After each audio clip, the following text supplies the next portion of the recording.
మహేష్ కుమార్ గౌడ్ మాట్లాడుతున్నారు, లైవ్ లో చూద్దాం. ఉద్యోగంలో ప్రాణాలు అర్పించింది ఎవరు? ఆ కుటుంబంలో ఒక్కడికైనా ఉద్యోగం ఇచ్చిర్రా?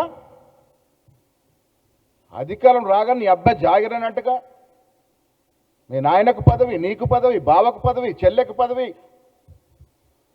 సవి తల్లికి పదవి, అడ్డగోలకు పదవులు ఉంచుకున్న మీరు, ఈ రాష్ట్రాన్ని యథేచ్ఛగా దోపిడీ చేసిన మీరు ప్రజలు మర్చిపోలే. ఇంకా మీరు చేసిన దోపిడీ మర్చిపోలే,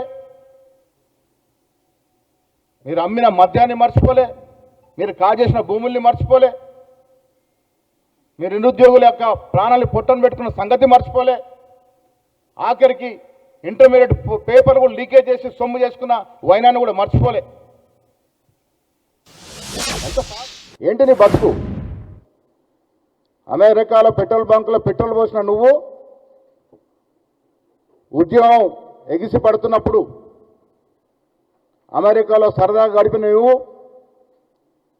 ఉద్యమం ఒక రూపంకి వచ్చిన తర్వాత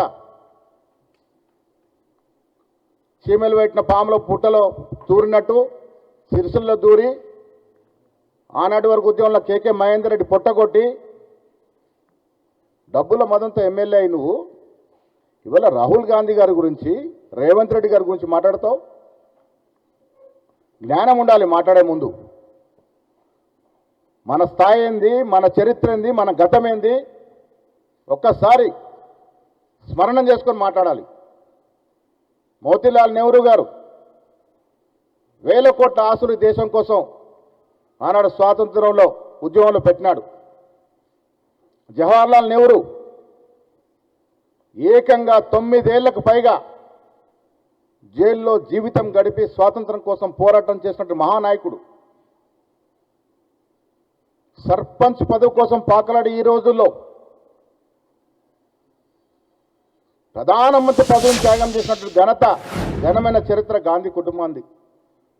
2004లో సోనియా గాంధీ గారు, 2009లో రాహుల్ గాంధీ గారు ప్రధానమంత్రి పదవిని తృణప్రాయంగా త్యాగం చేసినట్టు కుటుంబం వారిది.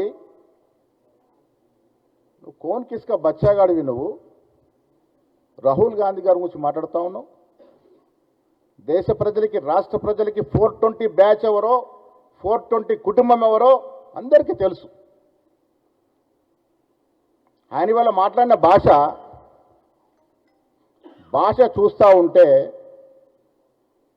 ఇలా తెలంగాణలో నేను కూడా ఛానళ్ళు కూడా దాన్ని ప్రసారం చేయడానికి కొద్దిగా వెనుక ముందవుతున్నటువంటి పరిస్థితి.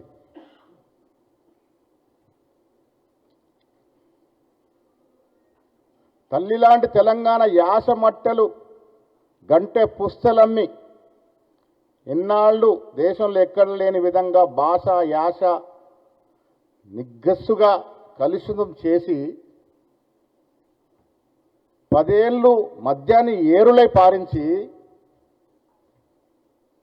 యువతని ఎటు రాకుండా, పనికి రాకుండా చేసినటువంటి ఘనమైన నీచులు మీరు. డబ్బే పరమావధంగా, డబ్బే లక్ష్యంగా 10 ఏళ్ళు పాలన చేసిన మీ కుటుంబం. ఉద్యమంలో పాల్గొన్నది ఎవరు? ఉద్యమంలో ప్రాణాలు అర్పించింది ఎవరు? ఆ కుటుంబంలో ఒక్కడికైనా ఉద్యోగం ఇచ్చిర్రా? అధికారం రాగా నీ అబ్బాయి జాగిరనట్టుగా మీ నాయనకు పదవి, నీకు పదవి, బావకు పదవి, చెల్లెకు పదవి, సవి తల్లికి పదవి, అడ్డగోలకు పదవులు ఉంచుకున్న మీరు, ఈ రాష్ట్రాన్ని యథేచ్ఛగా దోపిడీ చేసిన మీరు ప్రజలు మర్చిపోలే. ఇంకా మీరు చేసిన దోపిడీ మర్చిపోలే, మీరు అమ్మిన మద్యాన్ని మర్చిపోలే, మీరు కాజేసిన భూముల్ని మర్చిపోలే, మీరు నిరుద్యోగుల యొక్క ప్రాణాలు పొట్టను పెట్టుకున్న సంగతి మర్చిపోలే, ఆఖరికి ఇంటర్మీడియట్ పేపర్ కూడా లీకేజ్ చేసి సొమ్ము చేసుకున్న వైనాన్ని కూడా మర్చిపోలే. ఎంత సాహసం నీకు? రాహుల్ గాంధీ గురించి మాట్లాడతారు. మీ నాయన కాదా దళితుడిని ముఖ్యమంత్రి చేయకుండా తల నరుక్కుంటా అన్నాడు. 10 ఏళ్ళు తల లేకుండా ఉన్నాడా మీ నాయన? ఎవరిదే తల? దళితుని తల, ఒక వెలమదొర తల? తల నరుక్కుంటాను సిగ్గు లేకుండా 10 ఏళ్ళు పాలించినప్పుడు దానికి జవాబు చెప్పి వాళ్ళ దళితుల్ని మోసం చేశారు మీరు 10 ఏళ్ళు. దళిత ముఖ్యమంత్రి అని పదే పదే చెప్పి మీరు ముఖ్యమంత్రి కూర్చో క్విట్ క్రో ప్రో లాగా నువ్వు నాకు ఇది నేను నీకు ఇస్తా. వీళ్ళు 0 సీట్లు తెచ్చుకొని 8 సీట్లు బీజేపీకి గెలవడం దోహదపడ్డారు. లేకుంటే ఈ రాష్ట్రం 2-3 సీట్ల కన్నా ఎక్కువ గెలిచే పరిస్థితే లేకుండే. ఆ 8 సీట్లు గెలవడానికి వీళ్ళు దోహదపడ్డారు కాబట్టి సిబిఐకి మనం రాష్ట్ర ప్రభుత్వం దాన్ని అడ్డులు అవుతా ఉన్నారు. పిట్టల దొరలాగా ఆయన బండి సంజయ్ గారు కేంద్ర మంత్రులు మర్చిపోయి ఆయనతో కేసీఆర్ అరెస్ట్ చేయట్లే, కుమ్మక్కైనారు. సిబిఐకి కేసు అప్పచెప్తూ అధికారికంగా ప్రభుత్వం, రాష్ట్ర ప్రభుత్వం అధికారికంగా అసెంబ్లీలో తీర్మానం చేసి పంపింది. 8 నెలలు అయింది. మీకు సోయలేదు. తుపాకీ మీ చేతిలో ఉంది. మీరు కాల్చ ధైర్యం లేక, కాల్చే సత్తా లేక మా మీద నెపం నొక్కుతారు. వీరు వారు ఒకటే ఈ రాష్ట్ర ప్రజల్ని మళ్ళీ మభ్యపెట్టే ప్రయత్నం చేస్తా ఉన్నారు. మిత్రులారా, నేను మీ ద్వారా రాష్ట్ర ప్రజలకు విజ్ఞప్తి చేస్తా ఉన్నాను. ఈ రాష్ట్రంలో బీఆర్ఎస్ పని ఎప్పుడో ముగిసిన చరిత్ర.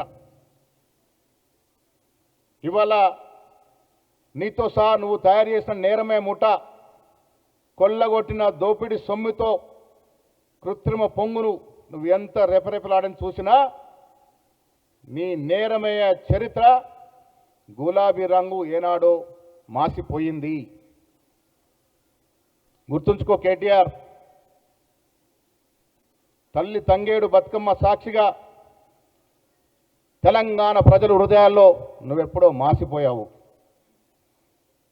కేసీఆర్, కేటీఆర్, హరీష్ రావు అనేవారు గతమే తప్ప భవిష్యత్తు లేదు.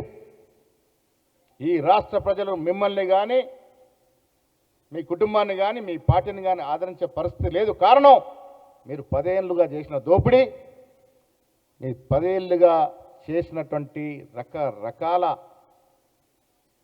ప్రభుత్వ వ్యతిరేక కార్యక్రమాలు, ఇవన్నీ కూడా ప్రజల మధ్య ఇంకా మెదులుతూనే ఉన్నాయి. 2.5 సంవత్సరాలు మాత్రమే అయింది. ఇవన్నీ ఏదో మర్చిపోయినారు, మమ్మల్ని ప్రజలు ఆదరిస్తారనుకుంటే అది భ్రమ తప్ప ఇంకొకటి లేదు.